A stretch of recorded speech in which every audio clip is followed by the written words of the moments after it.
দরজায় কড়া নাড়ছে champions trophy, অথচ ঠিক আগ মুহূর্তে পাকিস্তান দলের দুর্বলতা যেন স্পষ্ট হয়ে উঠল। নিউজিল্যান্ডের বিপক্ষে ত্রিদেশীয় সিরিজের ফাইনালে হেরে যেন দুর্বলতায় জানান দিল পাকিস্তান। দলীয় ব্যর্থতার পর অধিনায়ক মোহাম্মদ রিজওয়ানকে তুলোধনা করেছেন সাবেক ক্রিকেটার আহমেদ শেহজাদ।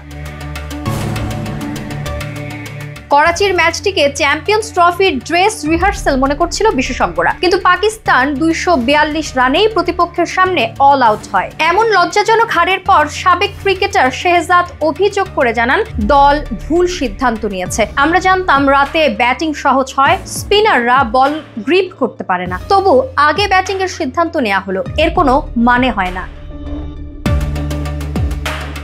তবে শুধু ব্যাটিং নিয়েই নয়, শেহজাদের তীর রিজওয়ানের অধিনায়কত্বের দিকেও। তিনি বলেন, প্রত্যেকটা সিদ্ধান্তের ক্ষেত্রে রিজওয়ান নিজের ব্যাটিং দিয়ে নিজেকে বাঁচানোর চেষ্টা করেন। তিনি আরো বলেন, ফাহিম আশরাফকে ব্যাটিং গভীরতা বাড়াতে নেওয়া হলো, কিন্তু মাত্র 14 বল বোলিং করানো হলো। হাসনাইনকে একাদশে রাখা হলো না, এ কেমন পরিকল্পনা? ত্রিদেশীয় সিরিজেই পাকিস্তান নিজেদের ওয়ানডে ইতিহাসে সর্বোচ্চ রান তাড়া করে জিতেছিল দক্ষিণ আফ্রিকার বিপক্ষে। সেই ম্যাচে রিজওয়ানের দুর্দান্ত সেঞ্চুরি থাকলেও ফাইনালে তিনি 46 রান করেই থেমে যান। শেহজাদের ভাষ্য অনুযায়ী প্রতিপক্ষের সামনে পাকিস্তানের পরিকল্পনার পরীক্ষার প্রশ্নপত্র আগেই ফাঁস হয়ে গেছে। এখন দেখার বিষয় বড় মঞ্চে তারা কিভাবে নিজেদের প্রমাণ করতে পারে।